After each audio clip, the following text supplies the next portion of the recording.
में अगर आप रहेंगे कि ये विधायक चला जाएगा, ये नेता चला जाएगा, इसका मतलब आपके अंदर विश्वास बहाली नहीं है, आपके अंदर एक कॉन्फिडेंस नहीं है कि अपने तमाम नेताओं को आप अपने साथ में रख सके। पार्टी अपने तमाम बड़े नेताओं को गवा देती है क्योंकि जो जाना चाहते हैं वो बड़े आराम से पार्टी छोड़कर चले जाते हैं और इसका लॉस कांग्रेस पार्टी को। चुनाव लोकसभा का हो या विधानसभा का हो या फिर उपचुनाव ही क्यों ना हो, बीजेपी से अलग हटकर अगर कांग्रेस पार्टी की चर्चा की जाए तो कांग्रेस में एक बड़ा युद्ध छिड़ जाता है चेहरों को लेकर,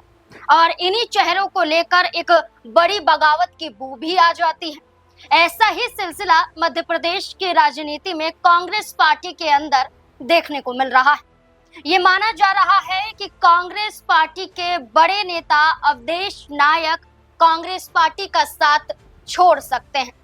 और अवधेश नायक की नाराजगी को देखते हुए अचानक मध्य प्रदेश के पूर्व मुख्यमंत्री और पूर्व राज्यसभा सांसद दिग्विजय सिंह भरे मंच से माफी मांगते हुए भी नजर आते हैं। आखिरकार क्या मामला है कि कांग्रेस के अंदर उपचुनाव जीतने के लिए जी तोड़ मेहनत होनी चाहिए, वहां नजर आ रहा है कि कहीं उनकी पार्टी के नेता दूसरे दल में शामिल ना हो जाए। एक डर है कि उपचुनाव तो छोड़िए, कहीं उनकी ही पार्टी के नेता बगावत ना कर जाएं। आखिरकार इस पूरे मामले में क्या कांग्रेस पार्टी राज्यसभा चुनाव के बाद अब उपचुनाव भी हार जाएगी या फिर रूठों को कांग्रेस पार्टी मनाने में कामयाब हो जाएगी? चर्चा करेंगे इसी मुद्दे पर, और चर्चा करने के लिए हमारे साथ मौजूद हैं वरिष्ठ सहयोगी अमन जी। सर, अवधेश नायक की मुलाकात होती है भारतीय जनता पार्टी के प्रत्याशी आशुतोष तिवारी से। ये कहा जा रहा है कि खुद आशुतोष तिवारी अवधेश नायक के पास पहुंचते हैं, मुलाकात होती है बंद कमरे में, और मुलाकात के बाद ये माना जा रहा है कि बीजेपी में शामिल होने की तो कोशिश नहीं कर रहे हैं अवधेश नायक, क्योंकि उनका टिकट कट गया। उन्हें उम्मीद थी कि उपचुनाव में कांग्रेस पार्टी उन्हें मौका देगी, लेकिन मौका नहीं मिला, तो पार्टी और चुनाव से दूरी अवधेश नायक की देखी जा रही है। देखिए, बिल्कुल, और जाहिर बात है कि ये बात पहले भी निकल कर सामने आ रही थी कि अवधेश नायक जो हैं वो तमाम बीजेपी नेताओं के संपर्क में हैं। कई जगह पर गुप्त मीटिंग हुई है, उनके घरों पर आना जाना हुआ है, और इन तमाम चीज़ों को देखते हुए लगता है कि क्या अवधेश नायक अब बीजेपी का समर्थन इस चुनाव में करते हुए दिखाई पड़ेंगे। अब दो बातें आप देखिए, एक तरफ नरोत्तम मिश्रा जो पहले ही अपना पर्चा खरीद चुके थे, वहीं अवधेश नायक की बात करें तो वो भी अपना पर्चा खरीद चुके थे, और यहाँ पर नरोत्तम मिश्रा का टिकट कटता है, उनके तमाम जो समर्थक हुड़दंग करते हैं, लेकिन पार्टी लेवल पर तमाम चीजों को मैनेज कर लिया जाता है। वहीं अगर अवधेश नायक की आप बात करें, उन्होंने भी पर्चा खरीद लिया, उन्होंने भी एक तरीके से जताया कि वो भी चुनाव लड़ना चाहते हैं, लेकिन पार्टी ने घनश्याम सिंह के ऊपर भरोसा जताया कि भाई आप चुनाव लड़िए। अब बड़ा सवाल ये बन पाता है कि क्या बीजेपी की तरह, क्योंकि नरोत्तम मिश्रा भी छोटे लेवल के नेता नहीं है, एक बड़े लेवल के नेता है, उनको अगर मैनेज कर लिया जाता है तो क्या कांग्रेस पार्टी की तरफ से अवधेश नायक को मनाया जाएगा? ये अपने आप में बड़ा प्रश्न इसलिए बन जाता है क्योंकि ऐसे मौकों पर, ऐसे कह सकते हैं कि जब सबसे महत्वपूर्ण समय होता है, कांग्रेस पार्टी अपने तमाम बड़े नेताओं को गवा देती है क्योंकि जो जाना चाहते हैं वो बड़े आराम से पार्टी छोड़कर चले जाते हैं, और इसका लॉस कांग्रेस पार्टी को होता है। मध्य प्रदेश से ज्यादा तो ये बात कांग्रेस इकाई कहीं भी और जान नहीं सकती, क्योंकि कांग्रेस पार्टी की तरफ से 2020 में जब ज्योतिरादित्य सिंधिया के साथ में 22-23 विधायक बीजेपी में जाकर शामिल हो गए तो अच्छी भली सरकार उनकी गिर गई। सचिन पायलट जब जाना चाह रहे थे, छोड़ना चाह रहे थे पार्टी को, तब भी राहुल गांधी ने ये बात कही कि भाई जो जाना चाहता है वो जाए, मैं रोकूंगा नहीं। तो मिला जुला कर अवधेश नायक को लेकर भी क्या कांग्रेस पार्टी की ऐसी नीति रहने वाली कि जहां पर वो उनको मनाना नहीं जाएंगे कि भाई आप जाने जाइए, और इसी वजह से कांग्रेस पार्टी का जो हशर है वो लगातार खराब से खराब होता चला जा रहा है। आपने नरोत्तम मिश्रा का जिक्र किया कि उन्होंने भी टिकट खरीद लिया था, लेकिन बाद में बीजेपी ने उनके साथ एक तरह से खिलवाड़ किया कह सकते हैं, लेकिन नरोत्तम मिश्रा ने बीजेपी का साथ नहीं छोड़ा।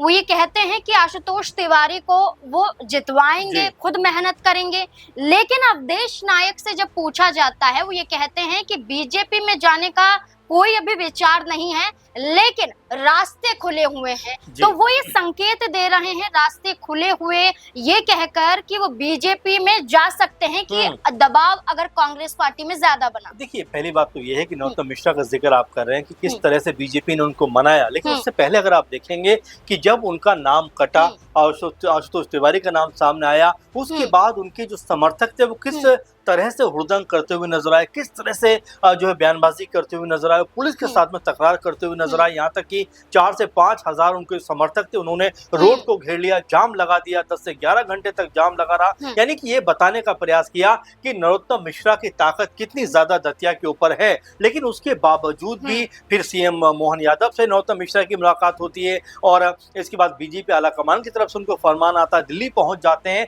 और तमाम बातों को देखकर वो कहते हैं कि भाई मेरा कद जो है वो पार्टी से बड़ा नहीं है, पार्टी के साथ ही मैं चलना चाहता हूं, जो कुछ हुआ वो बेहतरी के लिए हुआ है क्योंकि आशुतोष तिवारी एक बेहतर नेता है, उनको टिकट मिला है मेरी जगह पर, तो मैं भी चाहूंगा कि वो चुनाव जीते। यानी कि पूरी तरीके से बीजेपी आलाकमान ने नरोत्तम मिश्रा को बताया कि भाई आप और आपके समर्थक हद में रहे तो बेहतर है, क्योंकि पार्टी ने अगर कोई फैसला किया है तो वो फैसला टल नहीं सकता। कैलाश विजयवर्गीय ने भी ये बात कही थी कि पार्टी जो भी फैसला करती है बड़ा सोच समझ कर करती है। उसके बाद में जो पूरी तरह से नरोत्तम मिश्रा उनके तमाम समर्थकों का रुख था वो शांत पड़ता हुआ दिखाई पड़ा। अच्छा, अब जी सर बोलिए। जी, अब जिस तरह अवधेश नायक का आप जिक्र कर रहे हैं कि वो ये कहते हैं कि भाई रास्ते खुले हुए, तो यही मैं कहना चाह रहा हूँ कि देखिए पार्टी लेवल पर कई दफा नाराजगी होती है और होनी भी चाहिए कि नरोत्तम मिश्रा बड़े लेवल के नेता, टिकट कटेगा तो स्वाभाविक है कि इस तरह की प्रतिक्रिया आएगी, लेकिन किस तरह पार्टी उसको मैनेज करती है वो महत्वपूर्ण बात हो जाती है। लेकिन कांग्रेस पार्टी के अंदर ये चीजें एकदम अलग दिखाई पड़ती हैं।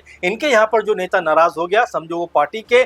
साथ नहीं चलेगा बल्कि अलग रास्ता अपनाता हुआ दिखाई पड़ेगा। यानी कि पार्टी लेवल पर चीजों को मैनेज नहीं किया जाता और किया भी जाता है तो उसकी स्थिति बहुत कमजोर दिखाई पड़ती है। आपने कहा मैनेज नहीं किया जाता है कांग्रेस पार्टी में, ये देखा जाता है, लेकिन एक बड़ी बात यहाँ निकलकर सामने आती है कि एक बड़ा चेहरा कांग्रेस पार्टी का दिग्विजय सिंह, वो भरे मंच से माफी अवधेश नायक से मांगते हैं और ये बात वो कबूल करते हैं कि 2023 के विधानसभा चुनाव में उनका टिकट अगर कटा तो उनकी वजह से कटा था, इसलिए वो माफी मांगते हैं। वो ये कहते हैं कि वो नहीं चाहते थे कि आप अभी बीजेपी छोड़कर कांग्रेस में आए और आप चुनाव लड़ने के लिए तैयार हो जाएं। दिग्विजय सिंह का माफी मांगना और अब उपचुनाव को लेकर उनका ये सफाई देना कि उनकी पृष्ठभूमि देखी जाए, अवधेश नायक की बैकग्राउंड देखा जाए तो आरएसएस से जुड़े हुए वो नेता हैं। उनका कहना है कि अगर उपचुनाव में वो जीतते तो वो बीजेपी में जाकर शामिल हो जाते, इसी डर की वजह से उनका नाम आगे नहीं किया है। तो यहाँ पर अगर देखा जाए नाज़मीन, तो पहली बात तो ये समझ में आती है कि अगर वो आरएसएस से जुड़े हुए हैं, बीजेपी से जुड़े हुए, तो आखिर कांग्रेस पार्टी में वो क्यों है जब इस तरह डर का माहौल। देखिए सबसे बड़ी बात क्या होती है कि जब आप पार्टी चला रहे हैं तो इस तरह के डर के माहौल में अगर आप रहेंगे कि ये विधायक चला जाएगा, ये नेता चला जाएगा, इसका मतलब आपके अंदर विश्वास बहाली नहीं है, आपके अंदर एक कॉन्फिडेंस नहीं है कि अपने तमाम नेताओं को आप अपने साथ में रख सके, मजबूती के साथ में आगे बढ़ सके। क्योंकि बारंबार हम लोगों ने देखा है कि कांग्रेस पार्टी के लोग या तो बगावत कर देंगे या फिर अपने ही प्रत्याशी के खिलाफ जाकर वोट कर देंगे राज्यसभा जैसे चुनावों में, और तमाम तरह से अपनी ही पार्टी के खिलाफ जो है पूरा माहौल बनाते हुए दिखाई पड़ेंगे। तो कुल मिला जुला कर यही दिखता है कि देखिए चाहे दिग्विजय सिंह जैसे बड़े नेता अगर इस बात को स्वीकार करते हैं तो क्या अवधेश नायक उनकी बात को मानकर कांग्रेस पार्टी के लिए माहौल बनाएंगे, या यहाँ पर जो रुख उनका दिखाई पड़ता है, क्योंकि बीजेपी के नेताओं के साथ लगातार उनका उठना बैठना दिखाई पड़ता है, मीटिंग्स का दौर चल रहा है, क्योंकि ये उपचुनाव का समय है और यहाँ पर अगर कोई भी बड़ा नेता इस तरह से अगर दूसरे दल के लोगों के साथ में मुलाकातें करेगा तो आप ये मानकर चलिए कि इसका फायदा दूसरे दल को होता हुआ दिखाई पड़ेगा। और यही वजह है कि कांग्रेस पार्टी, जैसा मैं शुरू में कह रहा था कि नरोत्तम मिश्रा जैसे बड़े चेहरे जिनको देखिए आपके उनके समर्थक कितना उग्र हो जाते हैं लेकिन उनको भी मना लिया जाता है, लेकिन वहीं कांग्रेस पार्टी में अवधेश नायक को लेकर जिस तरह की स्थिति नजर आती है वो ऐसा लगता है कि पार्टी उनको शायद मना ना पाए और वो बीजेपी के समर्थन में जाकर जो है तमाम चीजों को करते हुए दिखाई पड़े। क्योंकि कांग्रेस पार्टी का लगातार हमने 10-15 साल से देखा है कि तमाम नेता या तो साथ छोड़कर गए हैं या फिर उनको मनाया नहीं जा सका है। अब आगे के लिए रास्ता खुला हुआ है ये कहकर अवधेश नायक एक संकेत देते हैं,